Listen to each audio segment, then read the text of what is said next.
Hari ini adalah minggu ketiga di mana kita ada dan merenungkan tema ini, yaitu tentang Kristus dan karyanya, atau yang kita kenal dengan istilah yang lebih keren atau yang lebih teologis lagi, yaitu Kristologi. Dan saya yakin dan percaya Bapak Ibu Saudara sudah mengerti apa yang dimaksud dengan Kristologi, karena dari minggu pertama, minggu kedua saya sudah sampaikan itu. Dan pagi hari ini, Bapak Mama kekasih Tuhan, saya ingin membawa kita untuk merenungkan tentang Kristologi, ya, tentang Kristus atau Yesus Tuhan kita dari dari satu kebenaran yang sudah saya pilih bagi kita. Kita buka bersama dulu di dalam Matius pasalnya yang ke-16. Kita baca ayat 13 hingga ayatnya yang ke-20. Matius 16 ayat 13 hingga ayatnya yang ke-20. Dengan kasih Kristus saya minta Bapak Mama Saudara, kita bangkit berdiri bersama-sama dan kita akan membacakan ayat-ayat ini secara bergantian seperti biasanya. Matius 16 ayat 13 hingga ayatnya yang ke-20. Saya ayat 13, Bapak Ibu Saudara ayat yang ke-14 hingga ayatnya yang ke-20. Kita mulai. Pengakuan Petrus. Setelah Yesus tiba di daerah Kaisarea Filipi, ia bertanya kepada murid-muridnya, kata orang, siapakah anak manusia itu?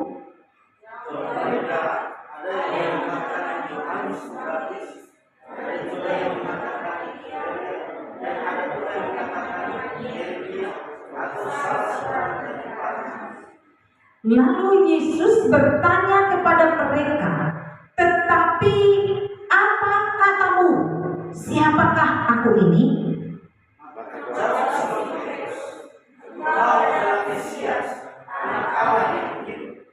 Kata Yesus kepadanya, berbahagialah engkau Simon bin Yunus, sebab bukan manusia yang menyatakan itu kepadamu, melainkan Bapa-Ku yang di sorga.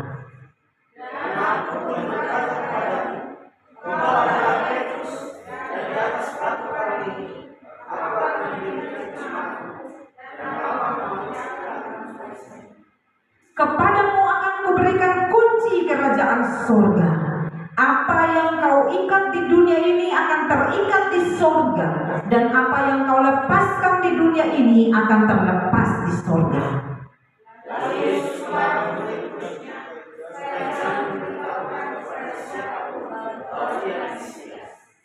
Terima kasih, silakan duduk kekasih Tuhan.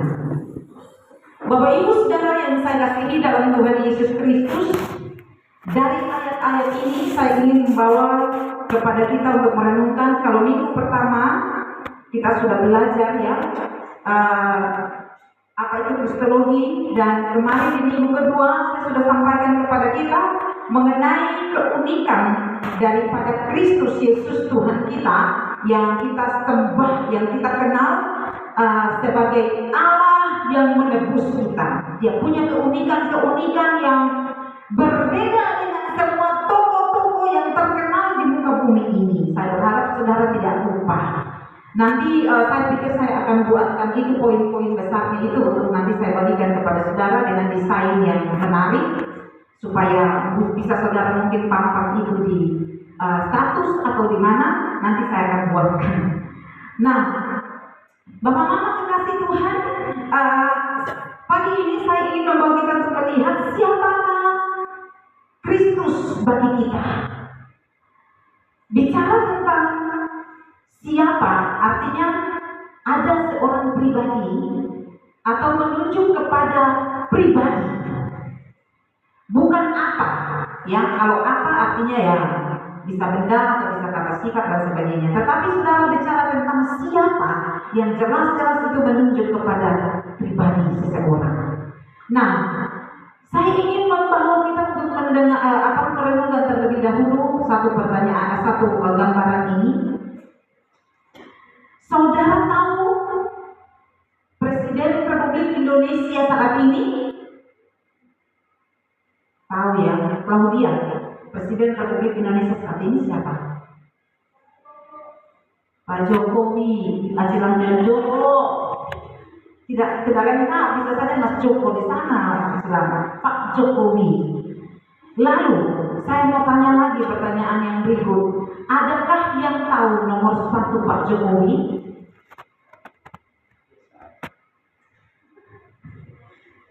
Ada yang tahu dengan jelas nomor sepatu Pak Jokowi saat ini? Ada yang tahu warna kesukaan dari Pak Jokowi? Kotak-kotak. Oke, Yeri pakai kotak-kotak bagi kita sebenarnya. Ya, mungkin kata beliau sering waktu awal-awal masuk di dalam kampanye, waktu pertama calon gubernur DKI itu, waktu itu ya, itu beliau kampanye dengan kotak-kotak bersama Pak Ahok. Dan mungkin saudara bilang itu warna kesukaannya. Belum tentu saudara. Bisa jadi ada yang bilang putih, karena keseringan beliau kalau tampak di pabrik atau datang belusukan kemana-mana pakai baju putih.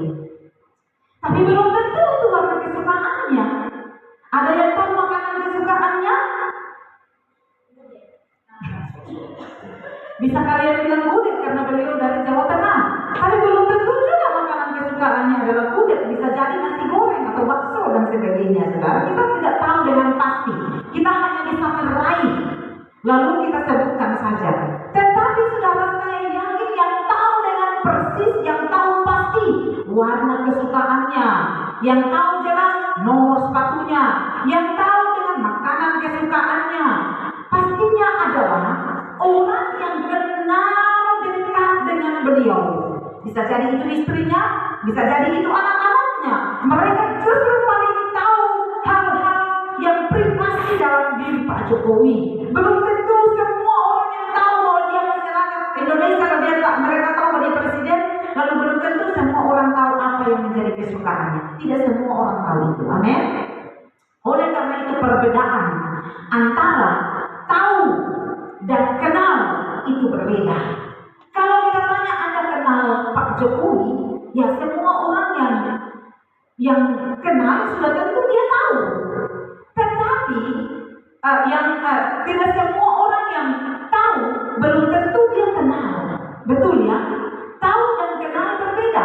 Kita hanya sekedar tahu dia presiden, tapi kita tidak kenal secara pribadi semua hal detail tentang dia.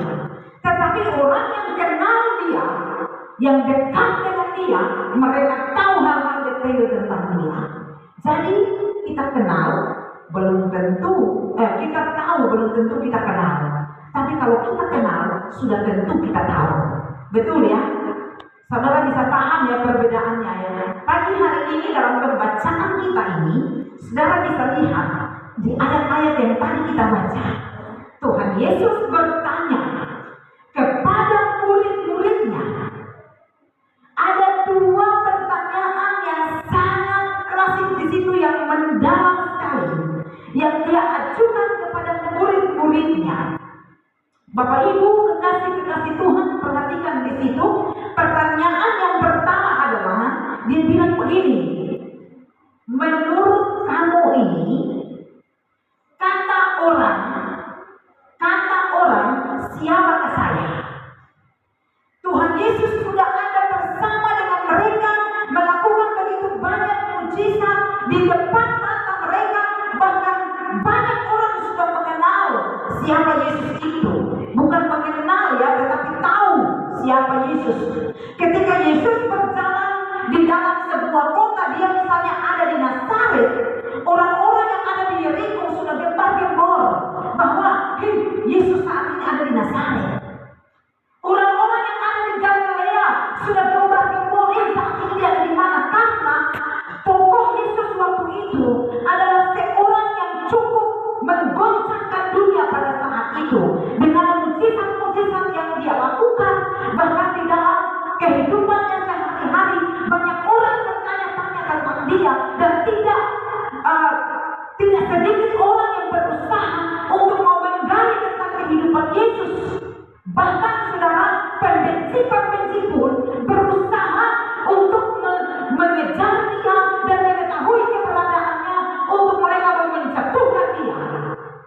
Jadi Yesus cukup terkenal dan cukup populer pada zaman itu. Bahkan minggu kemarin saya sudah sampaikan bahwa pernah dilakukan sebuah penelitian, saudara, bagi orang-orang yang tertentu di Amerika sana, saudara, dan mengatakan pertanyaannya adalah siapa tokoh populer di dunia sampai hari ini. Dan berdasarkan hasil survei atau hasil penelitian itu, Yesus berada di rating yang paling teratas. Tokoh populer yang mengguncang dunia sampai di zaman ini pun Yesus masih ada di posisi yang teratas. Jadi saudara bayangkan, kalau sudah ribuan tahun saat ini dia sudah terangkat ke surga, yang ada bersama kita adalah Roh Kudus. Tetapi saudara perhatikan, itu saja dia masih cukup terkenal. Apalagi pada waktu di mana dia ada di muka bumi di zaman itu, dia ada dalam bentuk fisik sebagai manusia utuh. Begitu terkenalnya Tuhan Yesus, sehingga dia cukup menggoncang tempat di mana dia ada. Begitu banyak orang berbondong-bondong untuk mengikuti dia. Saudara perhatikan ketika dia berjalan di dalam sebuah kota, masyarakat berbondong-bondong mengerumuni dia. Ada yang datang dengan motivasi-motivasi tertentu. Tetapi kebanyakan orang datang dengan motivasi adalah supaya mendapatkan yang namanya mukjizat. Orang sakit mau datang supaya disembuhkan. Bahkan saudara, dia sampai tidak tahu orang-orang yang ada di kejauhan sana berlindungan kedatangannya. Saudara perhatikan, itu kasus terjadi pada kepala penjara. Ya, seorang di kepala penjara, saudara, dia mau berusaha untuk perwira. Dia mau berusaha mendapatkan Yesus untuk menyembuhkan pegawainya yang sakit. Ada ibu-ibu yang berusaha mengejar dia karena ada anak mereka yang sakit.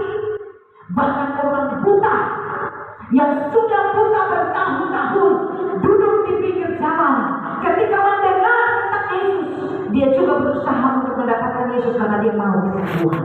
Betul ya saudara yang dikasihi Tuhan? Betul. Di mana-mana Yesus ada, orang mengejar dia untuk mencari kesembuhan, mencari mujizat, mencari supaya dia melakukan sesuatu bagi mereka. Dan bagaimana kekasih-kekasih Tuhan? Begitulah orang tahu tentang Yesus. Begitulah semua orang tahu tentang Yesus. Dan bisa jadi pada waktu itu, saudara, mereka tahu bahwa dia berbuat mujizat. Dia adalah seorang manusia yang cukup terkenal. Dia adalah seorang yang penyembuh. Bisa begitu, saudara, karena dia sering menyembuhkan orang, bahkan membangkitkan orang mati. Dan semua orang tahu itu. Semua orang tahu itu. Tapi pada momen ini, pada kesempatan ini, Tuhan Yesus mengajukan pertanyaan ini kepada murid-muridnya, yaitu orang-orang yang selalu bersama-sama dengan dia, kemanapun dia pergi dan berada. Dua pertanyaan. Yang pertama menyangkut bagaimana kata orang tentang saya, dan yang kedua adalah bagaimana katamu tentang saya. Dua pertanyaan ini akan kita renungkan pada pagi hari ini, Bapak Ibu Saudara yang saya kasihi dalam Tuhan. Kalau di minggu-minggu yang lalu, 2 minggu yang lalu, saya banyak kepada pengajaran atau teologi yang harus saudara tahu tentang Yesus. Pagi hari ini, karena ini jadwal saya yang terakhir di bulan ini, minggu depan jadwalnya Pak Yulis. Jadi Bapak Ibu Saudara, saya tukaran begitu.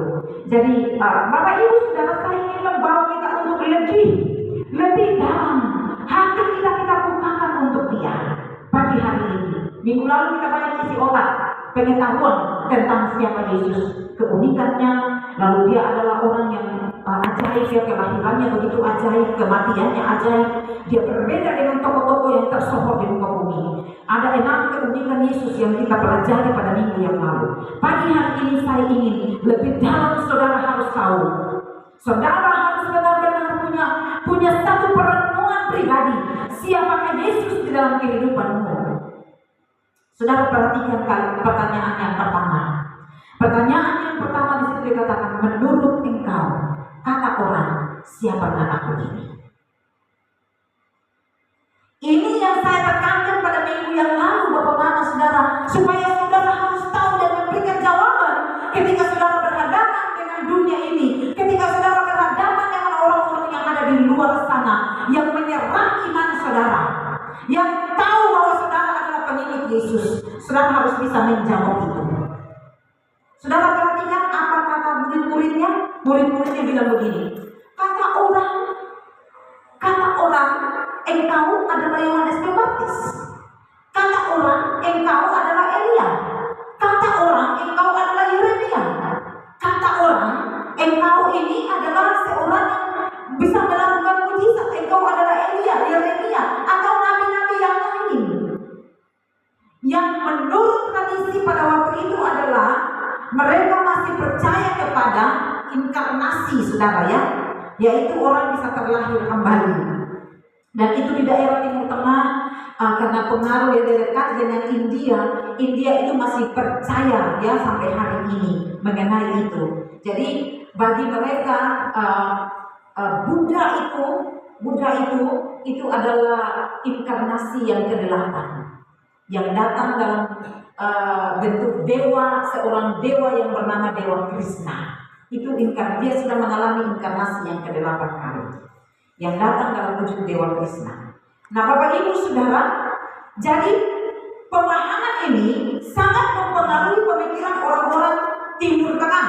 Lalu sampai ke sana, saudara, mereka berpikir bahwa Yesus ini adalah inkarnasi dari salah satu nabi-nabi yang sudah ada di zaman Perjanjian Lama yang cukup terkenal pada masanya. Oleh karena itu mereka jawab dengan sembarang, mereka jawab dengan bukan sembarang, tapi sesuai dengan apa yang mereka dapat dari pemahaman orang-orang tentang Yesus. Karena sebelum Yesus ada di zaman Perjanjian Lama, di moyang-moyang mereka itu nabi-nabi itu cukup terkenal melakukan mujizat-mujizat. Saudara tahu Elia? Saudara tahu Yeremia? Saudara tahu yang mereka itu terkenal dan tersohor pada zamannya. Oleh karena itu, orang-orang Yahudi menyamakan Yesus dengan mereka, dan mereka berpikir bahwa ini dia adalah salah satu nabi. Dan pemahaman itu masih berkembang sampai hari ini loh, saudara. Ya, sehingga mempengaruhi ajaran tentang Kristus kepada orang-orang yang tidak tahu siapa Yesus. Lalu saudara perhatikan baik-baik, ajaran itu masih mempengaruhi orang-orang yang di zaman ini, sehingga mereka menyebarkan ajaran itu. Lalu mereka bilang dia itu hanya sebatas nabi, dia tidak lebih dari itu, dia tidak lebih daripada seorang nabi. Bukankah ini yang biasanya kita dengar di kalangan kehidupan kita sehari-hari tentang penilaian orang tentang Yesus? Betul ya? Penilaian dan orang lain tentang Yesus, mereka yang tidak percaya kepada Yesus sebagai Tuhan, penilaian mereka kan masih seperti itu sampai sekarang. Mereka masih bilang dia hanya sebatas nabi, tidak lebih dari itu. Dia adalah seorang manusia super yang pernah melakukan mujizat, tidak lebih dari itu. Begitu. Tetapi orang-orang yang mengenalnya punya jawaban yang tentu berbeda. Amin. Ataukah pagi hari ini di dalam hubungan ini kita hanya sebatas tahu bahwa dia itu adalah Yesus Kristus Tuhan kita, dia hanya sebatas ada di otak kita, di dalam pengetahuan kita tentang ya dia itu Tuhan, ya dia itu disembah oleh orang Kristen. Apakah kita hanya sebatas tahu di batasan itu saja? Saya mau bilang, kalau saudara masih ada di dalam posisi di mana saudara hanya tahu Yesus adalah Tuhan, saudara hanya tahu di dalam sebatas, di dalam garis di mana Yesus adalah Allah yang layak disembah, maka saya mau berkesimpulan bahwa saudara belum mengenal dia. Ada amin?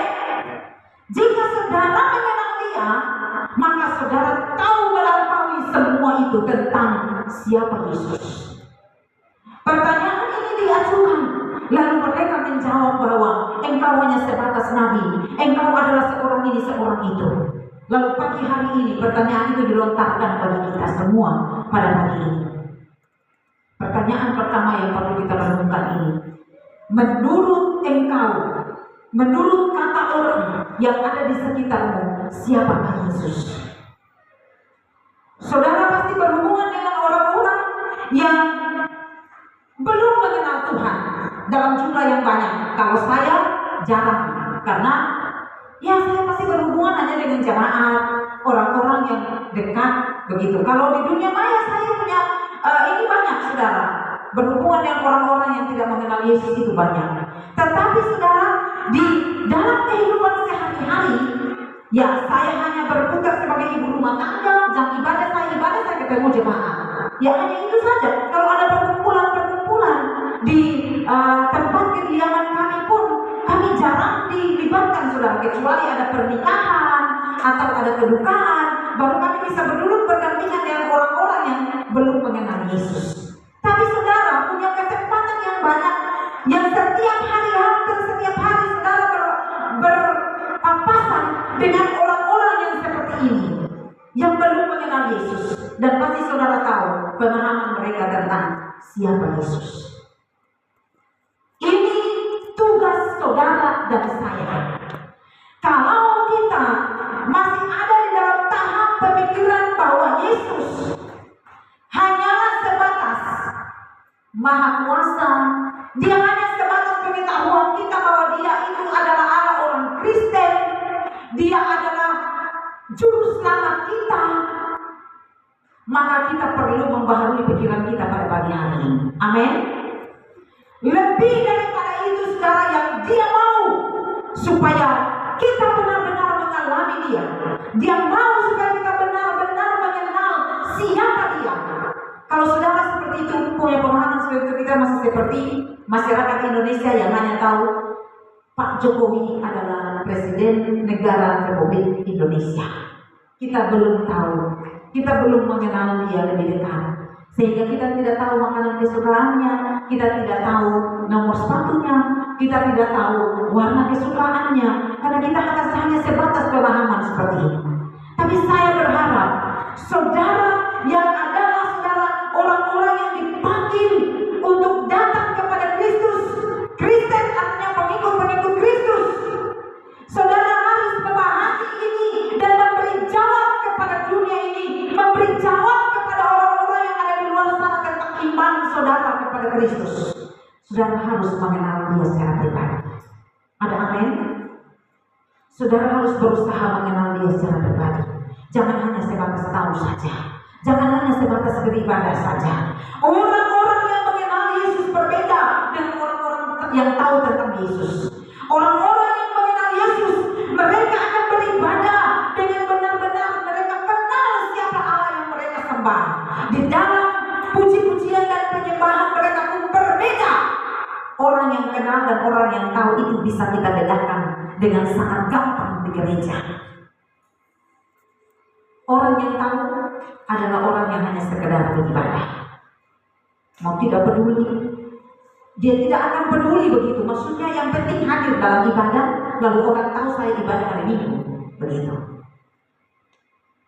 Orang yang tahu tentang Yesus, mereka hanya sekedar datang karena ini hari Minggu. Orang yang tahu tentang Yesus, mereka hanya sekedar berdiri. Ya, WR bilang berdiri, WR bilang duduk.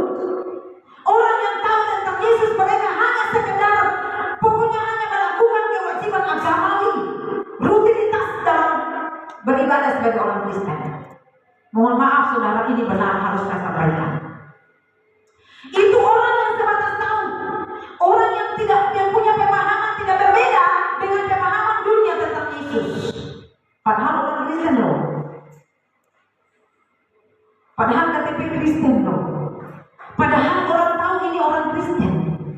Tetapi kehidupan kekristenannya tidak mencerminkan dia mengenal siapa Yesus Kristus yang dia sembah. Ada amin saudara? Tapi saudara perhatikan orang yang mengenal Yesus. Orang Kristen yang mengenal Yesus, kerohaniannya jauh berbeda. Kehidupannya jauh berbeda dengan orang yang tahu tentang Yesus. Dia akan melakukan segala sesuatu dalam kehidupannya hanya untuk menyenangkan Allah. Dia tahu persis kepada siapa dia hidup, tujuan apa dia hidup, mengapa dia percaya Yesus, mengapa dia melayani di mimbar,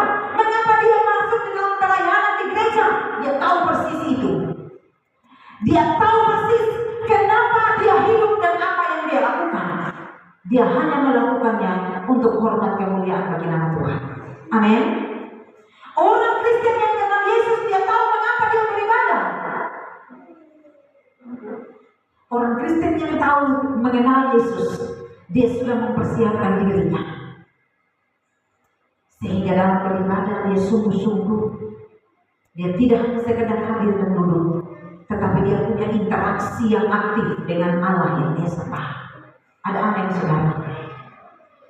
Dia punya hubungan yang pribadi dengan Allah, yang itu bukan hanya di gereja terlihat, tetapi dalam kehidupan sehari-hari ada kehidupan yang punya interaksi aktif dengan Allah yang dia sembah.